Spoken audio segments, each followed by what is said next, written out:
J'insiste que Bissonio soit congolais, to protéger moi na wana. Aza mwana muke, aza mwana mwasi, aza pe na droit à vie. Ok. Quel que soit candidat, je ne pense pas que faire le gola parce que au long moi je ne pense pas. Par contre, c'est que la moi na. Ils ont des circonstances à vie pour y aller. Et puis azaki mineur. Azaki mineur. Parce qu'il faut dire que faire gola, déjà ne va pas qu'ils aient moi na. Ils ont moi na thème d'affronter artiste. Ça il faut batuba ou baba ça na moi. Va ça na mon cas attention.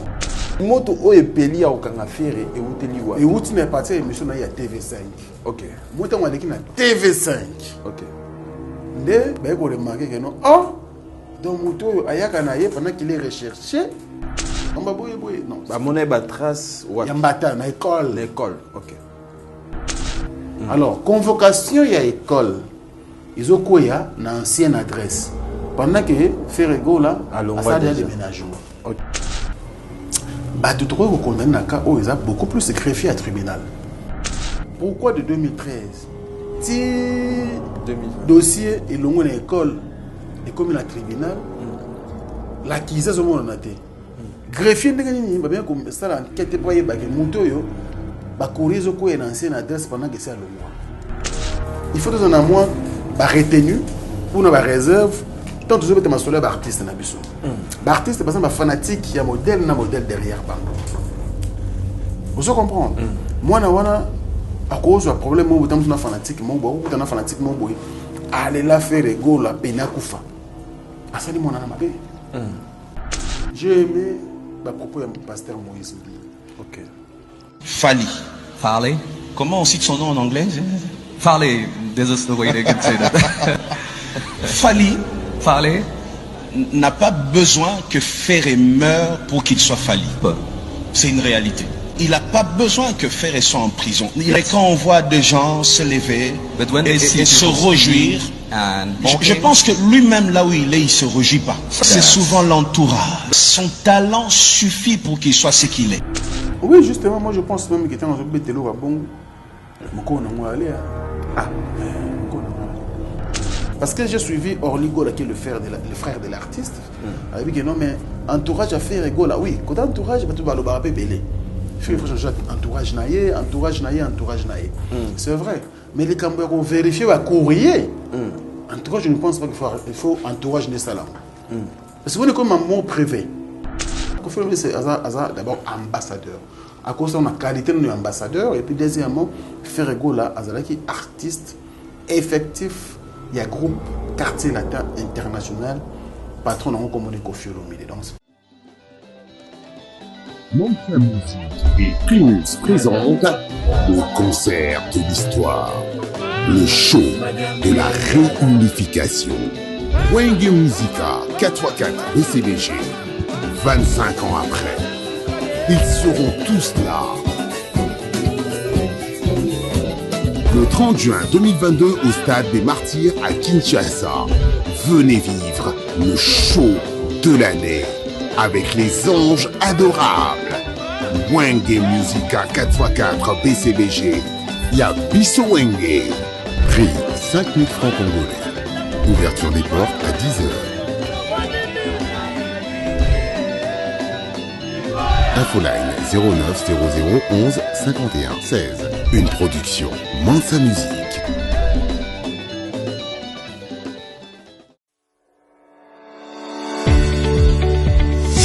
Paris, Belgique, Brazzaville et Kinshasa. DS Champagne vous accompagne lors de vos événements avec un service d'hôtes et d'hôtesses pour une dégustation de nos crus d'exception, finesse et d'élégance.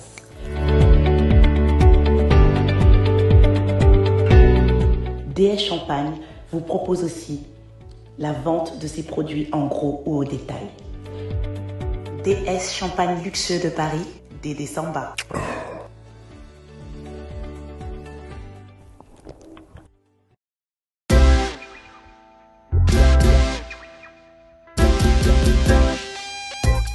Service spécial covoiturage, Paris-Bruxelles-Paris. Voyagez confortablement de Paris à Bruxelles et vice-versa de Bruxelles à Paris dans de meilleures conditions. Jimmy Chimanga, porte de la Chapelle. Contactez le service covoiturage Jimmy Chimanga Paris Porte de la Chapelle. Composez vite. Le plus 33 7 87 76 95 65. Pour toutes vos démarches, afin d'obtenir le passeport Yabanamboka à Bruxelles, dans un délai raisonnable, confiez-vous à Jimmy Chimanga Porte de la Chapelle. C'est sérieux et c'est efficace. Bana Guine, Bana Dar es Salaam, Bana Poto, Bana Mokil Mobimba, Cité Moko, Afrique Info avec Franck Stemai, Yandankala, Twende. X-Bass, Marandura, Franck Stemai. 100% analyse, fidèles internautes, bonjour et bienvenue dans votre émission préférée, 100% analyse de ces lundis. Fidèles internautes, merci à vous qui êtes branchés partout en train bien sûr de suivre cette émission à Likasi, à Butembo, Brazzaville, à Luanda en Angola et partout dans le monde. Fidèles amis internautes, merci de nous choisir pour vous informer. C'est vrai, 100% analyse, nous avons toujours dans des Franck Stemai, autour de la nyonso na Italie, actualité, puis na Italie, culture, yambora na biso poto zana ponako pousser culture yambora na biso et kende diboso. Franck Stemai, bonjour. Bonjour Glody Akina. Et bon rétablissement. Ah, merci beaucoup. Malaria aux obètes à ma casse. Ouais, bon, c'est normal, nous sommes de la rate. Bon, Gungi comme na kini en hôtel. Et ça l'a commis. T'es mais bimi ma casse. Et là, en fait, chaque saison, il y a une réalité nango et là, du fait que moi les obètes étaient. Ok. Alors, moi, quand il faut une bus à curité. Ok. C'est quoi, moi, il y a télé mara ba commune belé na quartier belé yango sala ke ba mungi ba ko makasi. Mais c'est la population na vago ya malaria inere est-ce que ba qui ces ali pour la population. Nous devons dans la Congo. Té mais faut to lobela ngo quand même. Té mais oui bige mambo lo ba ku fa malaria. Muto bato to lobela ça bato yo ba censé vous alla bien informé au rayon ngai. OK. Parce que gouverner c'est prévoir. OK. Alors tant que ba osala té biso to lobela. Parce que ça m'a rappelé, tant que je rappelé mon tout, nous avons mandat qu'on a gagné dans le bétail, on a évité. Tout ma mandat qu'on a eu dans le bétail, on a eu des informations. Mais ma rappelé c'est tout à l'imboka. Nous avons des dirigeants, nous avons de ministres dans le secteur de la santé, nous avons tout un ministère. Il y a santé publique. Alors, je ne sais pas. Ce qu'on va prévoir qu'il y a à chaque saison, il y a une épidémie. Ouais, il y a une réalité belée. Alors, tant que bango ba censé vous allez bien informer ou là il y a pas salarié. Pas salarié. À notre tour, sur ça dessiné. Mais quand même faut le belango ba ba ko famille de ko Franck Stemai et to vu ko tika boité tant ma beza biso zana pour ko sola. Non, to le baka to le mbaté, je pense que ndé ba continuer dans biso. Ils appellent moyen pour na bango ya ko insister ou ya ko avoir information vraiment après le corps parce que la santé n'a pas de prix. Mais tant que la santé avant tout. Tant que les aguines n'ont pas peur de l'anga boé. Ils ont sauté, malheureusement, ils ont sauté. Mais bon, nous avons songa, parce que tout ça vraiment délaissé. Ok.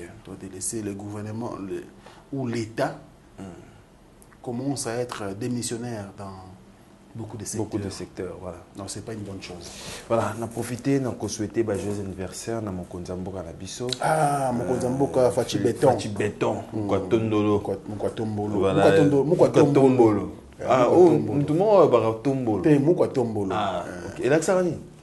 Ah, Mkwatombolo, c'est Mokonzi, numéro 1. Ah, numéro 1. Mkwatombolo, numéro 1. Bon anniversaire naïe. Joyeux anniversaire na Konzamboka na biso Fachi Béton. Nzamba batela biso ye. Santé malamu, prospérité. et voilà nous sommes à la malamu pour na pour qu'il y a bien voilà, merci beaucoup Fonstema et nalinga to beta mon disons que ba malaria ou épidémie ou dérangé ba te belé mais quand même to continue l'actualité. On a vu Adjani qui est de retour à Kinshasa, on a vu aussi l'arrivée de JDT Moulopoué, village Temba le samedi dernier. On a aussi vu Makamba Ferregola ndenge Indiawa et puis concert à Fali na Luanda, concert il y a Bunafilé Soyo. Et bah, activité aussi de l'autre côté, il y a Fabregas aux États-Unis. On a vu aussi Robin Omundibou, toujours en Europe. Bah, actualité, c'est Beto Lobelelo. Mais quand même, retour, il y a Djani, Dynastie. Avant cela, il y a sous force. Encore une fois de plus, courage à nos vaillants soldats. FRDC. Voilà. Donc, Bazala toujours Makassi. En tout cas, toute la RDC, ils ont réuni derrière Bango. Tous ont réuni comme un seul homme pour nous soutenir. Bandeko yo, papa oyo, responsable yo minene, batiki ba famille na Bango, batiki nyonso ya Bango pour nous défendre le drapeau national. En tout cas, nous sommes des cœurs. Ils ont vraiment facilité. Biso ko tout temps so zo mo elo ko lia ko mela facilement. Mais Bango peut-être bazo bossa na kolia bazo bossa na komela pour il faut pas défendre mboka na bango, faut pas défendre la frontière mboka na biso. Courage à eux, bravo à eux, ba continuer parce que faire des c'est pour nous vraiment plus facilité. Donc na ebiki toke na bango ti to les courage à nos soldats na batala biso mingi surtout na Masisi na Goma ba benga biso belé bandeko est ba obenga bandeko en tout cas. Merci. Mais il faut raisonner plutôt ça l'analyse encore pour na kamba mboka. Oui. Mboka na biso ça très bien. On a que la RDC. Moni congolais tout partout na mokili. Maintenant bato bavanda ba mboko ezali développer. Tant qu'à congolais, motourne kundama awa. En tout cas après boulot so kazo moi elo oleako asukolika silisi elo liboso ibana no mboka ni ezoleka. Donc ba portera mboka na bango à cœur bisopé en tout cas foto na eloko leki bolunga mboka ezate eloko leki bolunga mboka ezate on de roman lobi foto lobi la mikolo FARDC to na léopard na biso ndenge to mo ndé ba OK na bango nini te te OK te bon bien va bien entraîneur mais maman ebele on va trouver le prochainement mais n'engaki na sala vraiment oh ba bengane déjà ba paye 500 000 Akende, pardon. Entraîneur 500 000 parce que mais c'était Simon qui entraîneur 500 000 et 60 000 par mois. On a qui 500 000 à Kaboul lobby. Bon, côté nous informé ngani on a moni, on a yoki, on peut sur nango. Donc on a une information dans notre moto vraiment bonne à télé léopard. Tu vous allez bien informé parce que ministre Zawana, ministère Ezali, fédération Ezali, qui tous les informations. Pour te repérer bandeko awa, n'enga bien que le bâtiment à mon on mettait zété. Voilà, mais quand même tu remets que l'andelango bien. Prochainement tu repérer avec beaucoup de détails dans Italie, léopard nabiso. Voilà, nabi retour il y a Djani. 5 ans après, il est de retour à Kinshasa, après Maroc à Zongi. Dynastie. Toko miwapi. Asala kiawa na kicho vandi te awa. Te na kicho vandi wana. Asala ki invité na biso na Africa Info. Bon, 5 ans après, ngapo na ngai nazaki na esengo. Pour na moni déjà en bonne santé. Azaki na bonne mine, ajana azaki vraiment mutu so toujours qui solo après émission to benna na sima kuna to kaboli moi vert toujours qui vraiment matin ba qui ensemble na héritier mvuki la crèche non mais ngana sepeli pour moi je me disais tant après avoir comme on a Djani après pendant et après l'émission na le baki mais voyage on a aider et sungi les biso artistes nani non parce que au moni les Français ont reculé les premiers sautés. Après, nous avons colloqué la musique à mes mères. Ils ont une perte de vitesse. Sur tout le plan. Au message de standing, avec mon robot, au travail calmement, je organisé, mais après, il faut que je me répéter, il faut louer un instrument. il faut foutre la mission, le transport. Et sur le moment, ça du coup, ils ont vraiment facilité. Mais je pense qu'il fallait à voyager pour abosser un stress et puis côté qu'on a changé de mode de vie. Monter ma zone qui boye, ça vraiment la force et puis on recadrer bâtir on a.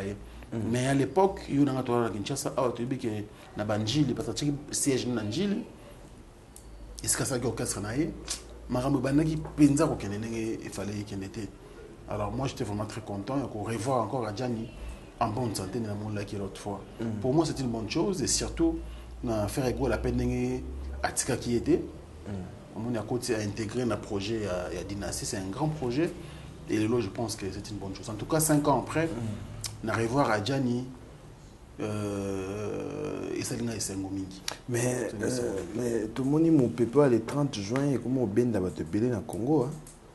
Artiste belé ba bimaki ata au bazana ba on a makamba wengete mais ba komi kozonga. Justement parce que moni bato balo ba makamba wenge bo balo bongana tikolo mais wenge même spirituellement et loko bango basali ils ont joué rôle monene même pour mboka na biso sur tous les plans. Parce que kosangana eleki kokabona kosangana eleki kokabona nzambe moko ngaka unité nzambe moko ngaka réconciliation parce que biso c'est la réconciliation chaque jour na nzambe pourtant au péché avec le Saint-Esprit abendani na moment wana moni to ba pécheur Saint-Esprit avant de rakati na biso mais tant au koyi et lokola ye on va tout masumuté voilà mais tant yo moko reconnaître que na sali mabe ofuka no sangi bolimbi nzambe limbisa bobo Saint-Esprit c'est réconcilier les choses na yo azongi kati spirituellement la réconciliation est un rôle monene à jouer na vie ya mutu. Alors bango loko basali 25 ans après oyo ba état d'esprit esprit wenge des choses de la reno oche toche mais bazo nyo son ba tiango de côté ba unité et primé donc je pense que c'est ça ils ont le gros malamu kosangana pour que Marnou ce qui est malamu. Marnou ce qui est malamu mais jusque là on continue déjà dans le sujet on a vu la répétition ça toujours en week long jusque là tu as battu suspense c'est dans un public sauf que tu as déjà montant ouais 5000 francs 5000 francs pour tour VIP $100 et coquille pour les Congolais oui parce que oui pour nous soutenir l'événement. Et puis, je pense que tout Congolais est capable de faire 5 000 francs. Il y a hôtel d'artistes et voilà. Et puis, il faut permettre aux organisateurs peut-être et servir. Il y a un programme au Bamba Salaki pour soutenir les femmes veuves. Moi, je suis un femme soldat. Soldats et policiers. Veuve, bah veuve ya artiste musicien ba ozopara na bango na ba orphelin évidemment ndambo kolonda sikoyo ba voyant soldat et puis na sepeli na producteur Amadou Djabi na sali 2500 pour na ba enfant soldat voilà donc ba enregistré bango déjà sur le nid donc moitié prix pour l'enfant soldat et eux qui est bien vraiment non mais très bien organisé et clin d'œil spécial en tout cas c'est un grand monsieur Amadou Diaby c'est un monsieur qui a marqué vraiment l'ensemble des Congolais. Il a fait quelque chose de bien. Mais est-ce que de comment Marie-Paul Azo a raté? Est-ce que ça pour Marie-Paul? Les débats on les a déjà clos quand même, Glody. Non, parce que Marie-Paul les a déjà clos. Marie-Paul. C'est clair, c'est clair que Marie-Paul a cause la T. Parce que nous avons multiples émissions, nous avons différentes émissions. Nous avons des organisateurs. Biso, en tout cas, nous avons au moins en contact direct na Amadou Diaby moko. Hormis ba réunion avec Sarabiso, des fois pour nous recadrer ma cambonne venir ma mozo kende. Ni en privé, toujours plus moi tant mususu na moi ndenge zala kaka. Tout cela là. Ce n'est plus un secret que Marie-Paul Azate parce que je répétais déjà Marie-Paul Anakin. Répéter ça à Kinshasa. Ba réunion ça à Kinshasa. Mais tant que yate ça prouve à suffisance qu'il y a causé un événement. Mais quand même, le dossier de Alain Pela. Alain Pela sera là. Alain Pela travaille dans Bawenge, toujours dans la vidéoconférence. Ils ont répété na poto. Je crois avant l'événement. Ni les ont empêché Alain Pela. pour comme la biso déjà. Parce que déjà tout le monde est là. Et Robert Ekokota Kendaki, Azongi, et Ranson Pazo Bouja Zonga. Mais Alain Pela. Alain Pela, ils ont une raison privée. Une raison privée, c'est la carrière. Mais, on a construit le 30 juin, on a dit parce qu'il a signé un contrat en bonne uniforme. Amaramoutou, ils ont déjà très bien organisé pour y participer à l'événement. Il y a beaucoup de préparer l'événement dans le poto, mais chaque fois, ceux qui représentent la Kim, à ça toujours une vidéoconférence. Voilà, il travaille. Voilà. Mais le 30 juin, Alain Pela sera sur le podium. Voilà, 80 000 places ils ont réservé pour le public. Et puis, c'est déjà vente en ligne. Vente, donc, ils ont le même jour, billet au télématé. Voilà, ils ont déjà technique à Sika. Ils ont la photo. C'est ça qu'on appelle l'organisation. Ok. Il ne faut pas improviser les choses. Ok. Ce que moi j'ai aimé, en tout cas chez ces grands messieurs, Amadou Diaby, c'est l'organisation. Il ne veut pas que le remous va surprendre à la fin. Donc voilà, tout est en place. Alors, pour des ordres de la tête, pour la sécurité, tant que je suis dans le stade, aussi bien d'habiller dans ma boko. La billet, siège na yo, qui tire au vanda, et yébani. La billet, porte au côté là, et yébani. La billet, place, tout côté au vanda là, et yébani. Donc, ils ont tout le monde dit, on a des autres. T'es que là, on a habillé, ça l'a boyé. Papa, zombongo ngana nu ngana kia vente. Oui, au métier dans mon logo, n'engagez la gana bamboka nyoso. Malé, bande ko bakoti baza fayo, yo peut tourner koki, au présenter bien na yo, c'est bon, yo nous a besoin à gauche, tout à droite. Par rapport à Kitina yo, au Kende, au Muni, PCH nous a déjà bien mentionné, ok, au Fandi, en toute tranquillité, en toute sécurité. Arrivé, je pense que c'est une bonne chose. Ma porte est déjà ouverte à 10h juste, mais est-ce que la production est en moment Je pense qu'avant le 30 juin, conférence de presse Kozala, il y a l'administrateur Nyon Soyawenge. Ok. Donc, quand on parle de Jibem Piana, Papa Chéri, Louis Ranson, le roi de la forêt, Didier Massela, Alain Makaba, Blaise Boula et Ado Dominguez. Devant la presse, je crois que toutes ces questions, on va préciser. Maintenant, on a toujours comme information, presse, ils ont autre sur la Siko. Voilà, autre sur la Siko, arrivé à faire rigola jusqu'à là, tu as un suspense pour concert. Mais quand même, dossier fait rigola, peine de Tokoti, Franck Stemay, quelle analyse? Très bien. Bon, analyse Penzate, parce que. Ils ont le sens à l'autre analyse. Non, lecture ni au salon. Justement, ce que je vais dire tout à l'heure. Au moment Glody, problème ils ont Kamutu. Problème. Ils ont Kakamutu, ils ont entêté. Oui, comme il est artiste, on a besoin de faire rigola. Je crois qu'on a un réseau. Au moment même partout, les cas, on peut mater. On peut toujours faire un dingue. Depuis les 3, je pense. 3 juin. Le 3 juin, quand un artiste n'a pas fait rigola na Roissy Charles de Gaulle, dans l'aéroport. Si les lots, il y a rien. J'aime souvent que les cambos, il y a une début, mais ça, la maîtrise. Ok. Ou il y a une information, ils sont sûrs et puis c'est vrai. La raison pour laquelle il y a silencieux jusque-là. Mais les lots, au moins, ma lecture, comme la Mikoso là. Hier, d'ailleurs, je salue l'avocat conseil de l'artiste, monsieur Boss Matadi Hugues, monsieur Hugues Matadi Hugues, c'est l'avocat principal de l'artiste Ferregola. Dit son nom, il y a un Kinshasa, Canada, comme il y a hier. Alors, tout ce qui m'a échangé mon téléphone. Ngai penza nangina aborder sujet oyo kaka na ye. Évidemment dans quelques proches, il y a artiste wasa pena sentir la souka wana. Alors, en tout cas, il était très fatigué. Il m'a passé quelques informations, atinanga masala. À ça que mon interview mo pe na Top Congo, na landa kiyango et voilà pourquoi na nous avons qui courage Il y a le dossier. Jusque-là, je crois qu'il y a une procédure normale. Voilà. Parce qu'il faut dire que Ferrego, là, des gens qui ont moins artiste. Ça, il faut attention. Ok. Parce que la fille et Ferrego, là, ils ont un lien à vie. Ok. Ok? Mwana, a papa, ti mukolo akufa.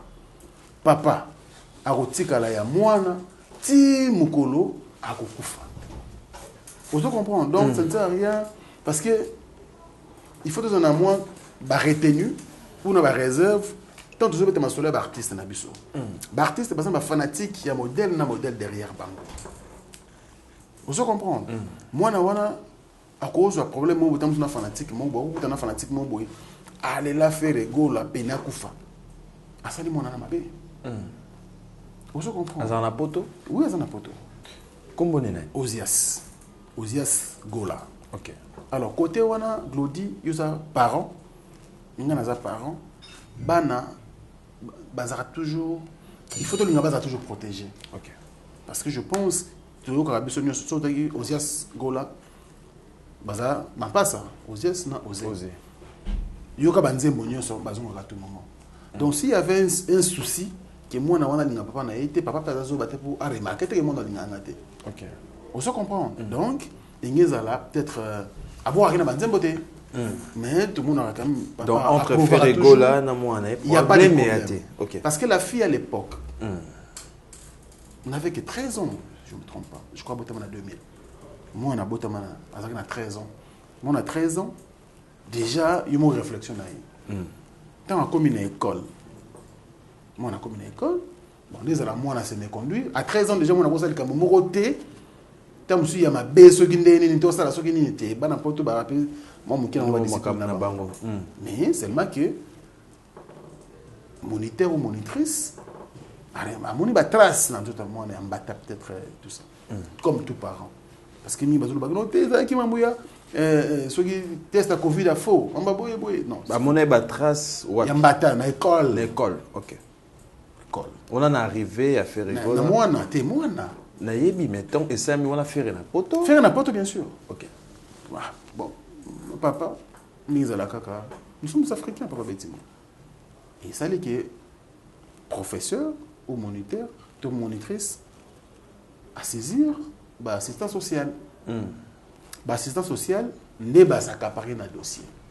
L'église Source du Salut et JC Ministry organise un grand séminaire samedi 12 juillet au dimanche 3 juillet. Cet événement se tiendra dans la salle Birmingham Event de 14h30 à 20h.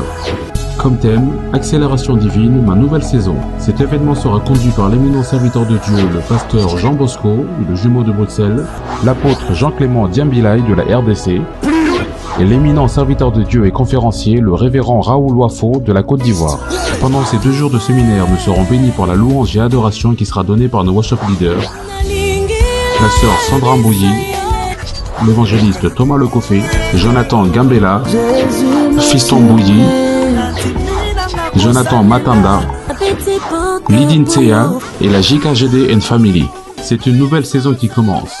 L'accélération divine, ta nouvelle saison. Convoquer papa et moi qui est Ferrego là. Il s'est fait que dans la période où on a, dans la période il y a déménagement. Donc l'artiste, il faut qu'on ait place en vendre dans la France à côté de l'adresse Moussous. Il s'est mis bon à côté de l'adresse Moussous. Convocation, il y a assistance sociale, école pardon, école ils ont convoqué parents parce que des quand qui ne pèse là. Moi on a semé conduit école pour remarquer le moment mabé. École que ben ça parents. Okay. L'un des parents, on me dit non, papa, qui peut-être, comment dirais-je, qui concerné. Ben ici, papa. Alors, convocation, il y a école. Ils ont quoi, il y a une ancienne adresse. Pendant que Ferrego, là, a ça déjà déménagement. Ok. Tant que ben ici, je crois, plus d'une fois, Dieu sait qu'il y a été bon, donc, moi, genre, saisir, assistant social. Assistant social, on doit saisir tribunal. tribunal il ça la convocation. C'est-à-dire si balo lukaye ils ont quoi ya yebi na epete donc aza innocent a yebité. OK, ils ont quoi ailleurs, ils ont quoi une ancienne adresse pendant qu'il a changé d'adresse et puis ça rappelle mingi na pototé souvent ça la mina qui ça mais ba convocation ils ont quoi une ancienne adresse ndé ko ça là qui pour exemple en 2013 OK 2013 vous me lipé bah oui 2013 mais faire que na les poteaux akendagayaka parce que j'ai suivi Orligo là qui est le frère de l'artiste avec dit que non mais entourage à faire ego là oui quand entourage ba tout ba lo ba belé il faut changer entourage naie c'est vrai mais les cambios pour vérifier va courrier entourage je ne pense pas qu'il faut entourage de salam parce que vous êtes comme un mot privé d'accord et comme privé il faut peut-être concerner ces produits pour courrier mon moni on dit courrier mon bien tenir disponibilité au bien avocat na yo il y a qui intervenir d'accord mais ceux qui ont déjà mon concerné mon a courrier té ndine entourage na yo courrier baké aux gens courrier mon fallo zo mozo zoate mais c'est compliqué franchement une question au Kima 2013 2022 faire gola kenda pota zongaka asarape ba makamne na pota zongaka adresse wana mondele amoni ke mutu azoyate est-ce que mondele a vérifié qui était ce qui mutu wana pour accuser des réceptions faisala très belle question là maintenant moi je pense biso ba congolais bon ngana vanda na pototé mais tout ça bateau tout ça nakenda quand même mon kepe na zongi moi ba 2-3 jours na salaka tout ça moi tout que na poto za rapona konolia ba hamburger faut ko yeba ndenge makambo etambola rapena na poto naka oyo net na Belgique parce que ngana za mingi na bato na Belgique bato to ko condamner naka oyo za beaucoup plus greffier à tribunal c'est greffier ndé na foyer ba mais moto ba convoquer na hôtel à Kété biso to convoquer azoyate et vous avez dit na Covid. OK. Greffier ndem de face quoi mais na Belgique avec une banque Carrefour de la sécurité sociale. Banque Carrefour de la sécurité sociale ou en Belgique. Na France na bien soit avec un mais il faut les appeler en France. Ça veut dire banque Carrefour de la sécurité sociale, banque bazande. Ceux qui ont un problème et que zo on a été banque ba ko identifier ici cause parce que mon délai la possibilité de sort. OK. Mais là c'est la question qu'on doit se poser. Pourquoi de 2013 si 2020 dossier et longo na école et comme la tribunal l'accusation on a été greffier ndenge ni ba bien comme ça l'enquête pour yeba que muto yo ba courir ko une ancienne adresse pendant que c'est à longo. C'est là le problème que il ne faut pas se poser. Pendant que même de quoi faire ego là, il fallait mettre dans nos questions. Mais ce qu'il faut payer c'était mai. Moi nazarana faire. Ba mona papa ton ya poto ba kutanaka.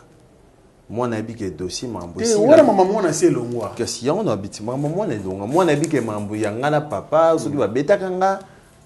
Et si là. Ouais. 13 ans. 2013. 2013. Jusque-là, l'artiste musicien Ferregola a accusé de réception de mon côté. Il y a dossiers où na la police. Oui. Vous comprenez? Si tu payes le mot, tu payes au affaire et où tu liwa. Et où tu n'es pas émission na TV5. OK. Moi tu m'as dit na TV5. OK.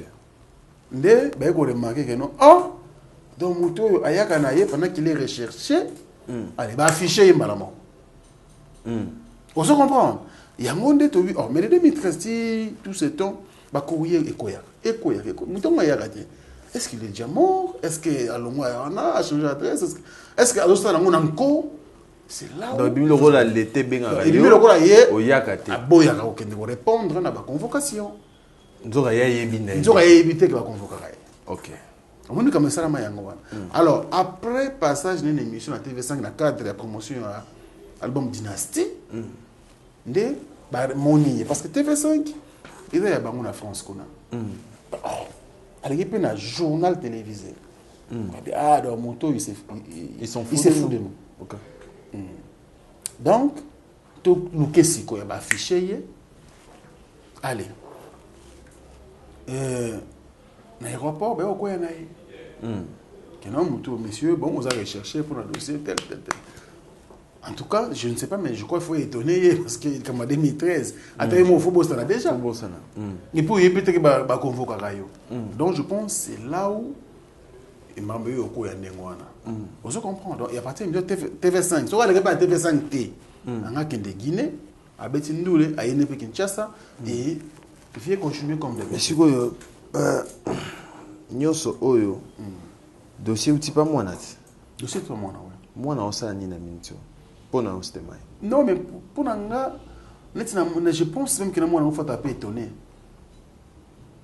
pour en limiter école rappel à moi non papa ne faut qu'il ne parquet à qu'il raté papa ne faut qu'il ne parquet à qu'il raté je ne pense pas au tribunal je ne pense pas que école rôle faut jouer na mwana et ya mwana parce que mwana a évolué de 2013 à âge ni les lois comme na âge ni à na classe ni comme na classe ni quand même la vie ils ont avancé mais ndengani les kambongo télémé là donc problème à cas c'est commis les kambo adresse et c'est que ba courrier ko elaka il y a moins de problèmes donc greffier peut-être azala qui prudente pour na ko mener ba enquête et ba pourquoi monsieur oyo monsieur courrier on est cohérent depuis 2013 et cohérent tondate je pense même pas que les arrêts continuels non bah des arrêts périodiques batindelio première fois so yete bazela so motam moko boye ba convoquer des souscripteurs ce que bato bakota na adresse wana oyo faire azalaki ba non mona ba convocation na té ça je ne sais pas mais ngai ba information za nango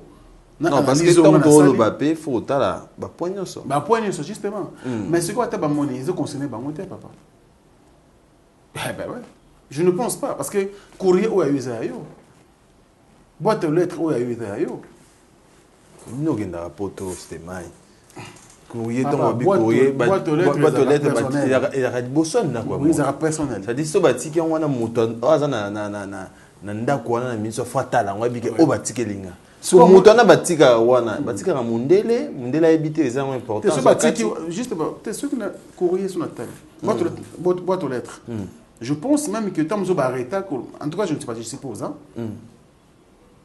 ngato na vanda tant que la tête sur na koma wana par exemple na ina tali oh monsieur Franck yoza monsieur Glody italiota le batam so basali erreur ba yo récupérer courrier na bango na tiki on ka wana parce que ça musa na fona ya Lucas Glody on vanda wapi avec boye que non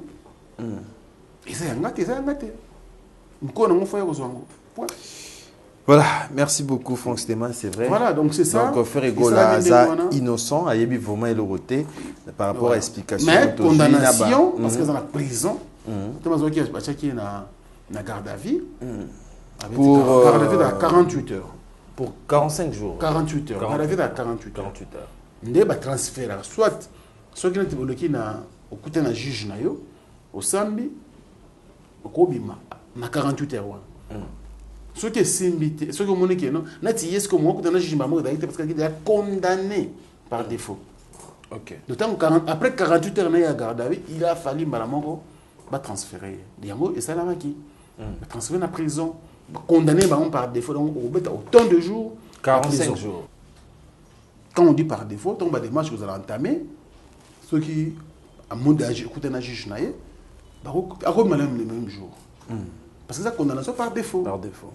OK mais ce que démarche parce que je sais en tout cas au moment que je me trompe démarche peut-être tout avocat naé na bandeko ba entourage ba ko ba démarche peut-être semaine oyo parce que si juge mon juge naé que non au tel jour à se pointer dans le tribunal et puis vraiment 45 jours ça il y a 45 jours à YouTube il y a internet. Ils ont bon 45 jours ils ont le quota. Ferregola Batarigné a été condamné par défaut. Vraiment ça dit pas si mingi vraiment pour un artiste biso je pense biso nous dans la Simaya Ferregola dans la posa za libanda et ça biso très bien parce qu'il y a petit album. Mais j'insiste que biso news pas congolais tout protéger moi na wana. Aza mwana muke. Aza mwana mwasi. Aza pe na droit à vie. OK. Quel que soit candidat, je ne pense pas que faire le goal parce que je ne pense pas. Il y a des circonstances à vie. Et puis, il y a qui mineur. Raisonnement, tu as dit, tu as réponse à l'école, tout ça. Et c'est lui qui est professeur, va convoquer. Voilà. Ce qui peut faire le goal à répondre, là qu'il n'y a à l'époque, na école ingi suka pe na école ingi comme même pas na tribunal tout ça bani occasion kitoko Toronto City epesi yo mwana Congo po okoma tata lopango. Oui, tata lopango tope mama lopango. Awa na maluku concession ya Mbinga. Toronto City amemeli yo ozwa na yo lopango avec $3,500 américains ya pamba. Côté accessibilité, 6 mètres na motuka oza mobimba. Et bon nzela yango bien urbanisé avec espace vert ya kitoko, espace ya G ya yititi bakisaka ba magasin pe lisusu marché ya Mbinga ekotongama awa kolekata marché central ya Kinshasa. Tala paiement nango eza simple. Soki ofuti kaka $1,500 américains na yo oza mobimba. Pe pona le reste okopesa $400 pendant 5 mois. Mbala moko lopango ekomi ya yo oyo elonga te.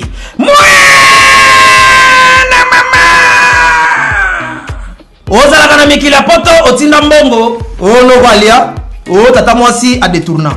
Lelo fini makambo wana grâce ya Toronto City. Benga ye kaka na ba numéro oyo okomi tata lopango o assurer avenir ya bana na yo. Oui dia. Vraiment le ko mboye te protéger parce que ba fanatique. Vraiment ba golwa nuance to wana simana bino ba golwa tout. Bon artiste na biso faire rigoler Jésus des nuances vraiment chose à Liban et ça biso très bien album Dynasty. On a besoin en gros parce que promotion en gros qui est très bien album déjà et on met déjà comme déjà au côté na ba secteur nous faire rigoler Jésus des nuances beaucoup de courage. On a vu l'apport aussi de l'artiste musicien Kofi Olomide, on a vu artiste Belé sali message de soutien là on s'est dit très bien. Mais quand même famille Wenge on dirait bouger pour la faire. Non mais soutien dans la forme belé soutien dans la forme quand mon côté on ne sait pas bango ba osala sala hormis en dehors il y a aussi la vidéo peut-être ba démarche peut-être qui sait on ne sait pas accuser comme ça pendant qu'on n'a pas de preuves que ba qui pété ba sondolier on n'a pas de preuves mais parce que ba moi Kofi Olomide vidéo oui c'est normal Kofi Olomide c'est d'abord ambassadeur à cause de la qualité de l'ambassadeur et puis deuxièmement Ferregola Azalaki artiste effectif il y a groupe quartier latin international patron de communauté Kofi Olomide donc c'est tout à fait normal à ça vraiment beaucoup de courage à l'artiste musicien Ferregola Jésus Denias. Voilà pour tout tourner dossier concert production et chaque week-end on a vu Village Chitemba et Zongi Penade comme le rôle là Djonga Bisakina. Voilà. Village d'été et après il y avait aussi Binafilé. Non, monsieur Belé monsieur Belé. Parce que nous sommes pas les petits jawana. Parce que nous sommes. Nani sabiti na tchéché de matin, na ibité. Monsieur Bena va betité. Ah. Oui, bi monsieur va betité. Netinani. Tanga kombo na provoque beta. Ah. Tanga kombo. Emile beta. Ah, Emile va na poto. Emile beta na Djonga na poto. Avant d'avoir on a vu au bavanda bana orchestre na kisasa bango tous ba beta wana ba oyo yebi ba o ba yebana o azana public na fanatique et ça beta na village chanter ba je peux te le prouver Tadé na noté parce que on devait na bandi promotion album na été mais ouais parce que ça les promotion ils avaient quoi moi connaissez quoi moi unité de mesure moi ba style les spectacles na Kinshasa de la droit comme mécanique so beti wana au moins bien que non a tena na fanatique. Ça voilà, merci beaucoup Franck. C'était mal, mais quand même Poto Silissa, Neno Betu Masolo, il y a concert Fali Luanda. Il est très bien. Oui, bravo à l'artiste Kabinda Tombé. Kabinda Tombé. Bon, de toute façon, Fali en a l'habitude. Il est côté Wana. Ce qui m'a moi, ça il en est 2 ans, 3 ans à Yakité. Il a exactement. Donc c'était vraiment la caméra sauté. Mais quand même à la tube naé, à la fanatique au Banagaye, c'est nommé Warriors. Je pense que c'est mais quand même production est un stade de martyr. Zakaka. Est-ce que Fali oui, le 29 octobre. Pepe Nango on dirait non le bandit. Non, hier moko na lo bayi na émission atalaki na émission moko. Alors ba clairement que na promotion après concert ba vient ngai. hier tu appelles ça goût ya musique ça va vie na ya wenge. Donc pendant que un événement il ne peut rien. Il y a une décision dans mon réseau qui a bien non. Sur les événements bon les 30 jours l'équipe, il y a pas bandi campagne il y a concerne il y a stade. Bravo à l'artiste parce que c'est pas facile. Tout le monde a la conscience professionnelle ndengwana. Que ngana aussi l'événement nangai ils apprennent à étouffer l'événement ba tout monde sauter. Ça c'est très bien. C'est très bien. Et puis avant de on va faire rigolo on a rapidement. J'ai aimé le propos du pasteur Moïse Mbi. OK. Fali. Farley. Comment on cite son nom en anglais? Farley, there's just the way they can say that. Fali.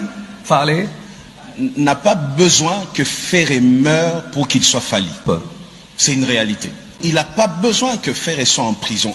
Quand on voit des gens se lever et se réjouir, je pense que lui-même, là où il est, il ne se réjouit pas. C'est souvent l'entourage. Son talent suffit pour qu'il soit ce qu'il est. Le Congo, c'est bien. Et profiter de bateau belé. Mais na maramoni on sauté. Mais cas où Jésus artiste na biso faire là, ils ont mérité dans polémique. OK. Pasteur alors bien très bien. Bateau ya oh bazo candidat peut-être que Fali a d'accord pour na ou à content de faire là. Non, c'est pas bien. Je crois merveille mampo ya ko biso pour la vidéo on il y a pasteur Moïse Mbi. J'ai beaucoup aimé. Ça c'est vraiment un homme de Dieu. C'est vraiment un homme de Dieu. Mais quand même, tant que la polémique, aussi, on dirait, on a vu Blanchard Moussaka. Polémique, la musique, c'est bien. On a vu Blanchard Moussaka, encore avec Cindy Lecker. Qu'est-ce qui ne va pas? Mais écoutez, il y a des journalistes qui ont Moussaka. Mais ça, l'analyse. Mais l'analyse, c'est la motivation. Il y a des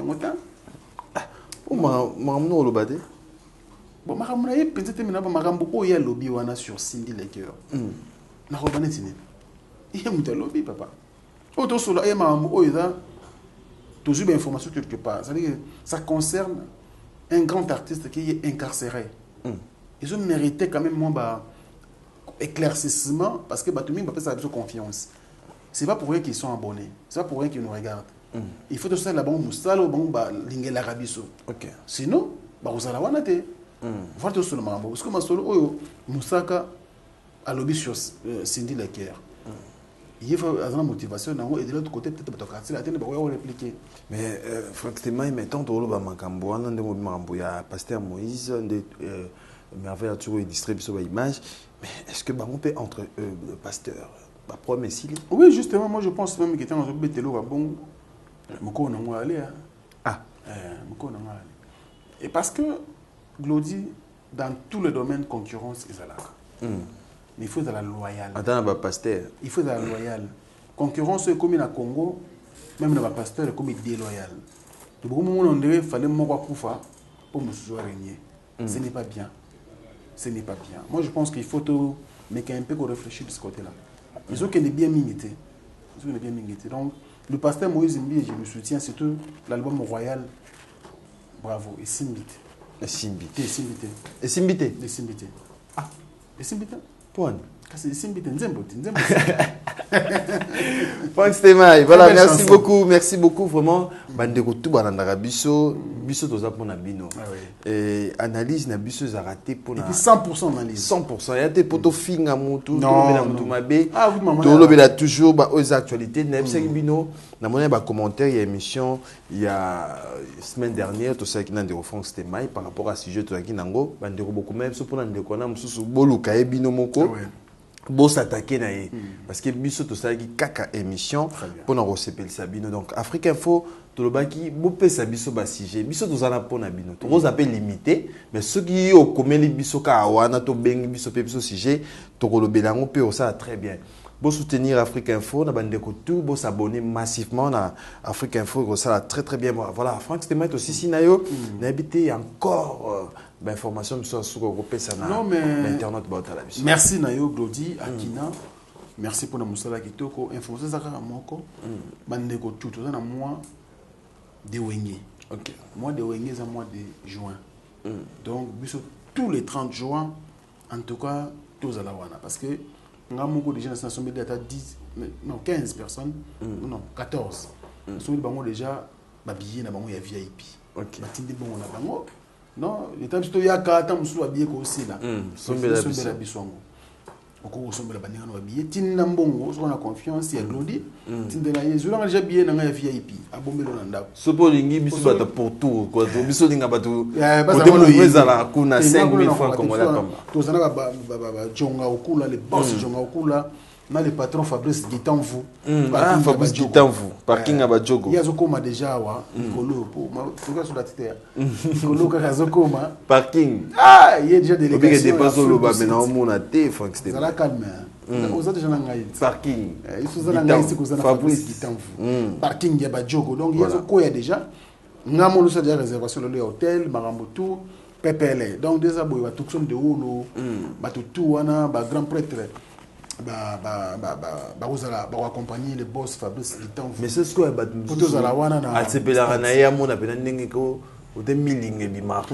aux a libre 5 000 tranquille, sécurité et vous allez assurer. Voilà, sécurité assurée. Donc tout on est très à l'aise. Donc mais de mieux à faire et on sont habillés mois avant. Parce que les mêmes jours que on sont habillés Okozwati. Okozwati donc on peut s'imboter dans la tuction de holo, batutu balawana et puis madame Gitanvu comme maman Lydia Gitanvu ambote belé depuis UK na babé na biso mi balé Queen Gitanvu et puis Fali Gitanvu pardon, il vous ça la biso bien. Claré Gitanvu le grand chef coutumier bambote na yo, Mariko Gitanvu également nous vous saluons. Didier Gitanvu et puis Natacha Gitanvu, Blaise Gitanvu, Bambo Tenayo, le grand frère et puis Paul Alex, les grands Nigérians, Bambo Tenayo Peyangwana, Bandekoto Badingarabiso, merci Nabino, merci Ko, la première dame de Lausanne. Il y a pas Nabiso Gobedisha, pareil à Ridge, on dit Louawa. Voilà. Un enfant pas comme les autres. Je n'oublierai jamais, mais c'est le président Spero Soleil. Il y a Gisèle Matota et puis Alain Dinamo, mon suppose agréable Bogati na poche. Yannick Mambeke, Narbo Sanayote et puis Salon Dadi Manaka na Bruxelles, Diesel Bosani. Ah, London City. Diesel, Tokutanaki. Diesel qui toko. Il y a pas na Kasafu. C'est Pelito, Diesel, merci. Mon général Sylvano Kasongo, Atalaki et analyse Natindelaki la semaine dernière à mon abisso. C'est ça, très bien. Numéro 1, mon général, la ville est calme. Numéro 1, il y a police à Kinshasa, comme on a eu le général Sylvano Kasongo. Il y a le bas trotté, mais ça la rendait trop. Le général, merci beaucoup pour nous. La kin, il y a un tambour à désert, un téléphone, un tambour à makolo, qu'on a la sauté. Police, puis nous, ça la moussa, et surtout, merci de nous bouger, embouteillage, tout et sili. Et puis, on a vu ce bord là, tablé. Ouais. Bango Penza, c'est ordre de ma conducteur. Et ça, c'est vraiment bien. Et puis, Norobo, ça n'a jamais Glody Akina. Moutoumou Razon Dabiso, quelque part. Donc, il y a un tangi d'Yeso là, Moutalombi. Et puis, quand on a du Tchongo d'Aïmé, la terre avantageuse, Moutoumou ouvrait bien. On a Biso, il y a Dijon. Il y a Oli Moucheni. Code mondial. Il y a à Dijon, na pesi mon bote makasi. Na maman na papa na bande on a biso ali bola mokonza Dijon, na robo ça n'appelle jamais Guilhem Voutou et puis na Fiston Nzala. Bande de toi Dijon. Alain Boyka, autorité morale. Alain Boyka, Otalabiso, Bruno Bika, propre. Atalabiso avec beaucoup d'attention. Siamoulex, Aigle Noir. Ah, c'est la Azali, Siamoulex, Aigle Noir. Merci Naleka Nazwaki, ça va bien. Siamoulex. Merci à Odino, Mampou, exemple à suivre, Navo Sanité, Motozoba Code, Nyon Satiana Poche. Plus 1, plus 33, plus 44, plus 243, le code mondial, William Chéni. Merci beaucoup, Nabatutu Batalebiso. 100% analyse, Tozawana, Botinda Basije. Et puis, c'est une grande dame, Germaine Kissoumu. Germaine Kissoumu. Il y a depuis Suisse. Voilà, Germaine Kissoumu. Namboka Moko, ville, Moko, qui tourne propre à mon Kiebo, Lucerne. Voilà, merci beaucoup. Vous s'abonner à Afrique Info pour vos informations, Malamou. Toujours à Tozana Bino ensemble. On se retrouve très prochainement. On a 100% analyse. Allez, bye.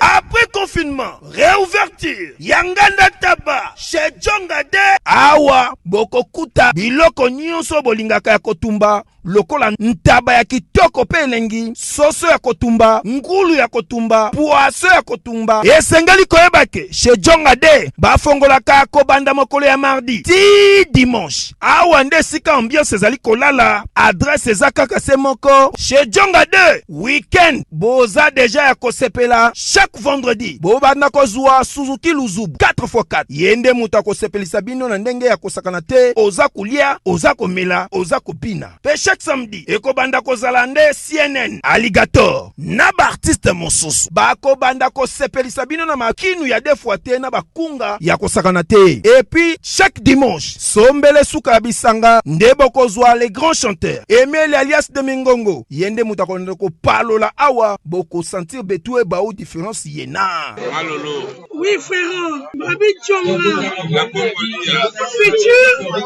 Futur. Hein? Nous te recevons la 50 boîtes. La Katakin, c'est Djongaske. Soki olingo sala ba réservation, obengi na ba numéro oyo, pe bako servir yo joli kitoko. Chez Djongade, yango nde moboko ya ambiance na kati ya Paris. C'est naturel, soit Bana King, Bana Dar es Salaam, Bana Poto, Bana Mokil Mobimba, CTF Moko, Afrique Info avec Frank Stemai, Yandankala, Twende.